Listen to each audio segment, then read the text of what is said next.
they left her to die in the street.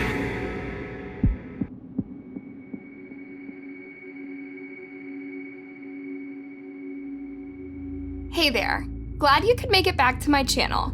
I'm sure you're familiar with the fiery teenage romance. First loves are usually filled with ups and downs as passion intertwines with immaturity and a lack of experience. But as they grow up, couples learn to make it work, or they part ways and try for a better match. Unfortunately, in some cases, teenage love ends in tragedy.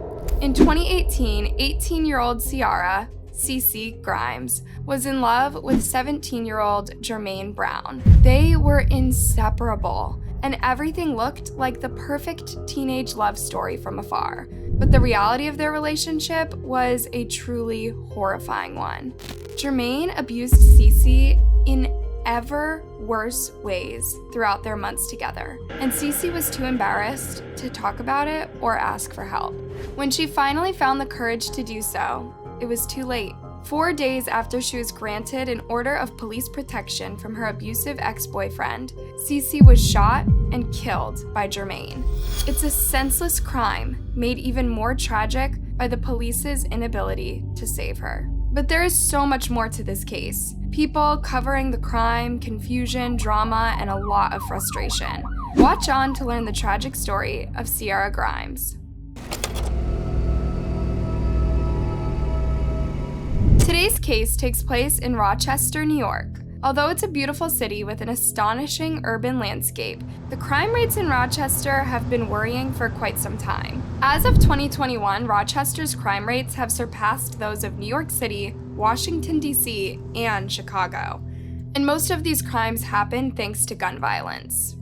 Rochester is the third largest city in the state of New York. It has a lot of charms to it, has a lot of festivals, a lot of places to hike. But at the same time, Rochester has a dark component. It's one of the most dangerous cities in the entire country. It is also one of the poorest cities in the entire country. But this was not the world Ciara Grimes was brought up in. She was born on December 20th, 1999, to Erica Perez and Willie Grimes.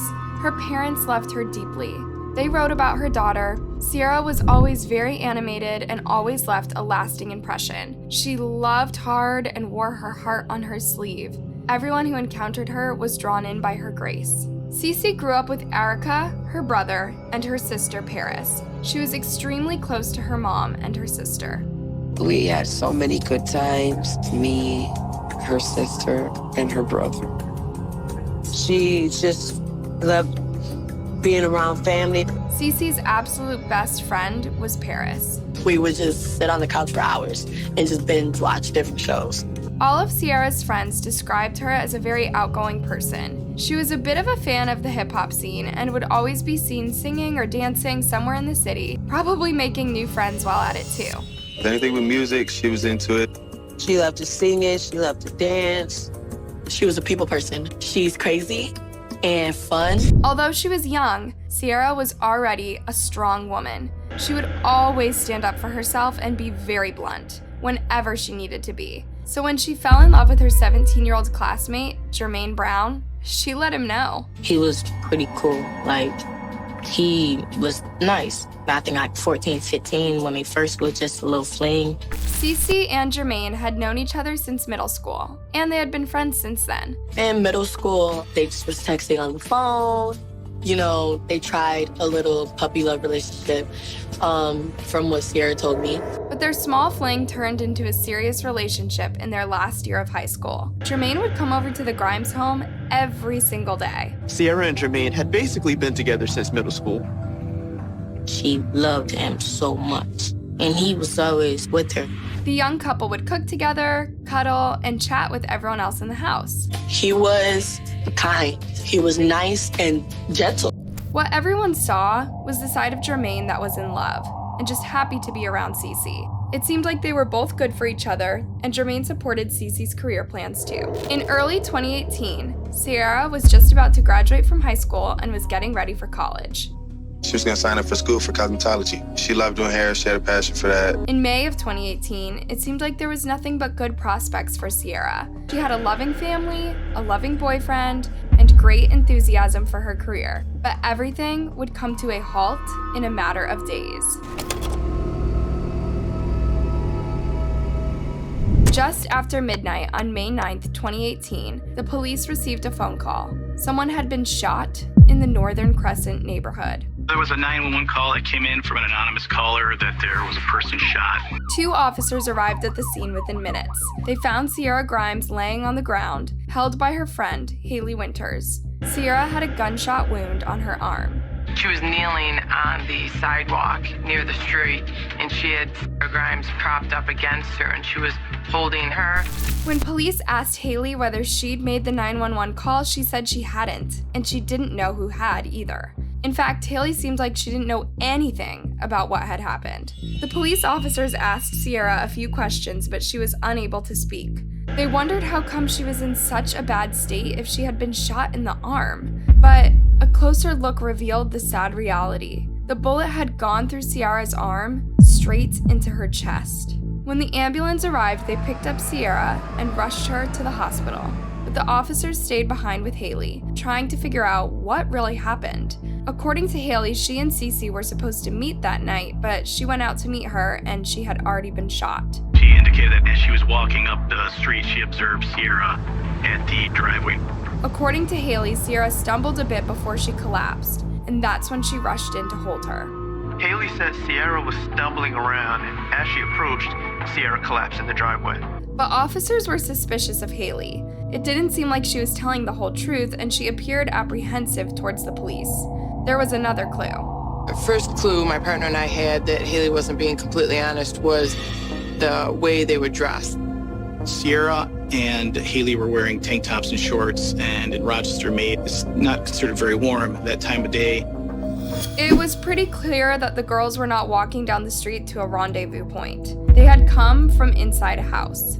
The officers asked Haley to wait in the police car as they might have more questions for her. Meanwhile, they stopped Deshaun, another boy from the neighborhood that was walking down the street. The officers wanted to know if he had seen anything, but Deshaun said he hadn't. However, he'd heard Ciara had been shot and was visibly distraught. He said he just wanted to get home and pointed at his house. The address Deshaun gave detectives just happened to be next door to the house where they found Ciara lying in the driveway. The detectives got a weird feeling about Deshaun too. Just like Haley, it seemed like he was avoiding crucial parts of the story. While the officers asked him to wait inside the police car as well, a couple approached the police. They suggested they start their search at a certain house. Apparently, that was a house with a history of loud music, parties, and illegal substances. The neighbor indicated it was the house next door to where police found Ciara, the same house Deshaun claimed he lived in. Neighbors definitely knew of activity happening there. The minute the officers got on the house's porch, they saw blood. Then they saw someone peering at them through the curtains, but when they knocked at the door, someone shouted at them that they're gonna need a warrant to come into the house. The detectives now knew where the shooter was. Someone was protecting them inside this house. But the situation would reach an all-time low. At about 1:45 a.m., a call from the hospital came. Ciara had died. This was now officially a murder investigation. When police heard the tragic news, they decided not to notify the Grimes family immediately. We wanted to have the witnesses believe that Ciara was still alive and that she would be able to communicate with us and tell us what actually happened. So it was kind of an investigative tool. The first things the detectives did was go to the neighbor across the street and ask for access to his CCTV footage. But before this, they asked him if he had seen anything when the shooting happened. He said he heard the shot, he looked out the window, and he saw a group carry Ciara outside onto the pavement. The witness said the group stood around outside for a minute and then fled. The couple males walked away from the scene, and some females went back in the house. Now, the police knew two things. Haley was lying, and Deshaun could have been one of the males who had fled the scene.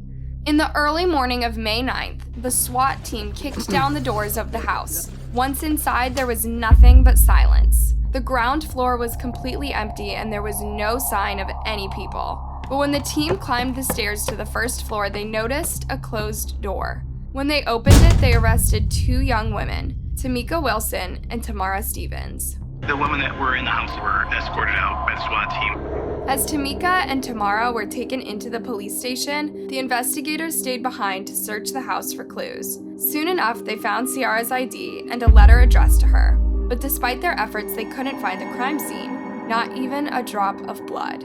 Then why was Ciara's blood on the front porch? A few minutes later, the gun was found down the road. The weapon was found a couple doors down in a driveway under a pile of leaves. As always, the gun was sent to the lab for DNA prints and to figure out whether the gun matched the bullet that had taken Ciara's life. Later that day, the officers checked the CCTV footage they had obtained from the neighbor. They identified Deshawn, Haley, Tamika, Tamara, and another young man carrying Ciara down the stairs onto the pavement. Just like the neighbor had said, 2 young men walked away, and 2 young women had gone back inside. So who was the 5th person? The CCTV footage didn't have high enough resolution to zoom in and identify him this way, so the officers decided to interrogate all other 4 suspects and tried to get the 5th through them. We confronted the witnesses with the fact that we saw the video. We know you were there for a fact. Straight up. We kind of got a good idea of what happened and what went down. We know she was shot inside the home because other people have been talking and saying stuff. The police had every suspect interviewed separately, so no one knew what the other 3 would say or had said. While that's usually a good interrogation technique, it didn't work on any of the 4 suspects. They were either saying that they didn't see anything, that they didn't know what happened, or that they were really asleep. So like I was really asleep. They were very uncooperative, kind of had an anti-police attitude. But the detectives knew better than to give up. They let their suspects in the room for 4 hours, scouting for weak links. In this case, it was Haley that would talk. Well, I don't even know what to tell you guys. She was in visible distress, so Detective Dearcore took a tactful approach. And we're not asking you to snitch on anyone or tell on anyone. The officers told Haley that they had seen the CCTV footage and they knew she had lied to them earlier. Finally, she decided to talk. Okay, I'm just gonna tell you guys. So She and Ciara had gone over to the house that evening so that Ciara could meet a boy. However, Haley claimed she had no idea which boy she was meeting. Ciara went upstairs and she went to the bathroom. A few minutes later, she heard commotion and came downstairs only to find Ciara on the floor, shot. and then there was tapping her. But no one was telling Haley what happened. They were just giving her instructions to help them out. Haley was also tasked to describe the other people involved. She confirmed Deshawn, Tamika, Tamara, but the 5th suspect was still a mystery. There are 4 people besides Ciara in the video. Haley claims there were 3. So who is she protecting? Did somebody leave that we don't have in custody right now? Haley said no, but the detectives knew she was lying. They played their last card. They informed Haley that Ciara had died that night. Making Haley realize the gravity of the situation was the detectives' last hope in getting her to say the whole story. And I know you're worried about talking, but you have to realize that the people in the house treated Ciara like she was a piece of trash and just took her out of the house and threw her on the front lawn. Haley cried for a long time and said that it couldn't be true. Still, she refused to talk. She refused to say which boy Ciara was meeting that night. She insisted that she was in the bathroom when the shooting happened, and she denied knowing the 5th person. Initially, she had denied knowing anyone from the house, so her story was getting thinner and thinner. The officers left her in the interrogation room, hoping to break her down by exhaustion. Around 1 p.m. on May 9th, 12 hours after Ciara's death, the detectives showed up at the Grimes residence. The detectives came to my house, and that's the worst pain a person can go through. I couldn't believe it, and I just started going crazy. I just started bugging out. The news that Cece had actually been dead for half a day made the whole incident even more upsetting for the Grimes. They resented the police for withholding information, even if the detectives explained it was for the investigation. However, the investigation might have moved much faster if the police had notified the Grimes of their daughter's death immediately. Of course, they knew about Jermaine. As soon as we told Ciara's family that she passed away from a gunshot wound, they immediately told us that Jermaine, her boyfriend, had to be involved. Slowly But surely, the horrible story behind Ciara and Jermaine's relationship was unfolding. Nothing was as it seemed. Trust me. It's pretty incredible to think that Jermaine Brown visited Ciara's home almost every single day in 2018, and no one saw him for what he was. He started off as a respectful, quiet boy. Well, that's not exactly true. Some of Ciara's friends saw the red flags fairly early on. He started to get really bad. Like, he was always kicked out of school. He started selling and doing things he wasn't supposed to. Throughout the last year of their relationship, Jermaine was even held in juvenile prison several times. But Cece would never lose her affection for him. She would urge her mother to take her to visit him. But as their relationship progressed, Jermaine seemed to swap his love for possession. He would spend most of his time testing Cece's devotion to him. At one point, he started cheating on her. Still, Ciara refused to break up with him. And it just got worse and worse. But Ciara's family did not know the worst of it for a long time. That's right. The story is about to get even darker. Jermaine was physically abusive toward Ciara several times. However, Ciara wouldn't tell anyone. She was too embarrassed to admit she had made a wrong choice with Jermaine. She also didn't want anyone else's help. She was used to being a strong woman who knew how to defend herself. But Jermaine's horrible attitude was overwhelming, and even Cece couldn't stand up to him anymore. Slowly, the reality of the situation reached Erica's ears. One day, my mailman came and knocked on my door and told me that my daughter was being beat by him on the next street. That's when Ciara's family urged her to call it quits with Jermaine and try to stay away from him and his friends. But she was still strangely defensive of him. Her excuse all the time was, well, in his childhood, he wasn't raised well, so that's why he's acting like this with me now. And I used to just tell her, you can't make excuses for him. Paris had good advice for her sister. Erica did too, but Ciara was completely infatuated with Jermaine and didn't want to listen to her family. One day, Erica walked into the living room and found her daughter chilling on the sofa with Jermaine. She was wearing a hat. When she forcefully took it off, she could see Cece had scars and bruises all over her forehead. I grabbed that boy and I nearly strangled him and told him, you better stop touching my daughter, because I was going to call the cops on him. And he said he didn't care. Jermaine was playing the upper hand. He showed Erica just how much he controlled Cece at that point. He told Erica that even if he went to prison for this, Ciara would follow him there. Then, he ordered Ciara to come with him, and the two left the house, leaving Erica with a dropped jaw. His arrogance and aggression were so different from the boy that they knew only a year before. For 3 weeks after this incident, Ciara didn't call her family or come home. This was extremely unlike her, but by now everyone knew that Jermaine was controlling her whole life. If he didn't allow her to go home, she didn't go home. One night, Ciara called her mom. That was my daughter crying. And Mommy, I'm in pain. He hit her with a 2x4. Erica found Ciara and drove her to the hospital. Ciara had a proper nervous breakdown. Finally, it seemed like she was aware of the toxic person Jermaine was. Still, she was beating herself up over it, saying that it was perhaps her fault he behaved like that with her. Tragically, Jermaine was gaslighting her into believing he wouldn't be aggressive if she behaved the way he wanted her to. That's a huge red flag for anyone, but Ciara had been in love with Jermaine for years, and he was her first love. She simply lacked the experience or emotional maturity to spot these big problems before it was too late. At the hospital, Erica assured her daughter that it wasn't her fault, that this was all on Jermaine.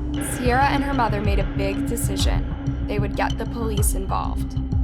She finally ended up going and getting an order of protection against him. On May 5th, 2018, the order of protection was granted to Ciara. She believed she would be free from Jermaine's aggression. 4 days later, she was dead. How could the police make such a mistake? Why didn't the order of protection do anything for Ciara? When the detectives working on the case pulled up Jermaine's police file, They saw his whole history of criminal offenses. Jermaine Brown was known to the Rochester Police Department prior to this for drug sales, gang activity. And he did have a history of domestic violence with our victim. There was an active order of protection that he was supposed to stay away from her. The police also confirmed Jermaine's home address as the house where the shooting had taken place. Also, Tamika and Tamara were his sisters. Of course, they had been uncooperative with the police. They were related to the shooter. But Haley had been sitting in the interrogation room for hours now, and the detectives decided to greet her again. They presented her with all the new information, identifying Jermaine as the potential shooter, his history of physical abuse towards Ciara, and the restraining order. Finally, Haley gave in. The story was quite different from what she had initially said. On May 8th, the day before the event, the group met in a local park in the afternoon. It was the first time Ciara was seeing Jermaine after the restraining order had taken place. Cece wanted to see Jermaine. She didn't want to leave things the way that they were. And to her surprise, Jermaine wanted to see her too. In fact, he was behaving very sweetly around her. He convinced her to come to the house with the lot. Around 11:30 p.m., Ciara went to the upstairs bathroom to hang out with the boys, Jermaine and Deshawn. That's when Jermaine took out his gun. He didn't point it at anyone, he just wanted to brag about getting his hands on one. Ciara wanted to hold the gun. She just was like, oh, let me see. But for a laugh, Jermaine pressed his gun to Ciara's arm. People in the room told him to quit. This wasn't funny, especially for Cece. And just as she told him to unload it, the gun went off, straight into her arm and chest. No one realized the bullet went through Ciara's arm. No one knew this was a lethal shot, not even Ciara. She stumbled out of the room and down the stairs. Once at the bottom of the staircase, she collapsed. That's when the group decided to carry her outside. They also decided it was best for Jermaine to flee, considering his criminal history. This was Haley's story. It made much more sense than what she had said before, but the detectives were still suspicious. Was she telling the whole truth, or was she trying to cover for Jermaine again? After all, Jermaine had beat his girlfriend several times prior to the shooting. It wouldn't be surprising if he shot her on purpose. What detectives needed was something or someone to corroborate Haley's story. The detectives went over to Deshawn's interrogation room. Since the girls were both Jermaine's sisters, Deshawn was their best chance at coming clean. When the officers told Deshawn they knew Jermaine had shot Ciara, he confirmed everything that Haley had said. Now, all the police had to do was find and arrest Jermaine. The detectives searched for Jermaine for a whole week to no avail. But by interviewing other authorities, they found out that on May 15th, Jermaine Brown was due to appear in court, following a different arrest from his past. And indeed, on the morning of May 15th, Jermaine showed up in front of the court and police arrested him for Ciara's murder. He was wearing a large memorial shirt with a picture of Ciara and reading, "Forever." People were wondering if he really was feeling remorse over what he had done, or maybe he was trying to put on a facade and pretend like he was missing her and he had nothing to do with what had happened. Remember, if you show remorse in court, you can get a shorter sentence. But in the interrogation room, Jermaine showed zero guilt, not even when the detective told him he'd thrown his girlfriend onto the pavement like he throws the trash on Sundays. Jermaine refused to answer any questions, and during his trial, he stuck to the same story everyone else did. His gun had gone off by accident during a bad joke. He was charged with manslaughter. The definition of manslaughter is that you recklessly caused the death without intending to kill or harm. But Erica doesn't agree with the charge. He said they're gonna make it look like kids were playing in the house with the gun and the gun went off and killed her. There was nothing childish about playing with a loaded gun. And on top of this, Jermaine took out Cece and left her in the driveway. He didn't try to save her, he never called 911, and he fled as fast as he could. In October 2018, Jermaine pleaded guilty to manslaughter and got sentenced to 2 to 6 years in prison. The Grimes family were infuriated, but today they're trying to forgive Jermaine and move on, one day at a time. Erica and her family are sharing this tragic story as a warning to all the young lovers out there. Your first love is not always your right love. It's not always your true love. And it's not always love to begin with. These are words of wisdom. Don't cling to a toxic situation. Don't take abuse from anyone. Everyone deserves happiness. Thanks for watching, you guys. Before you go, don't forget to give this video a thumbs up and subscribe for more. Till next time, and stay safe.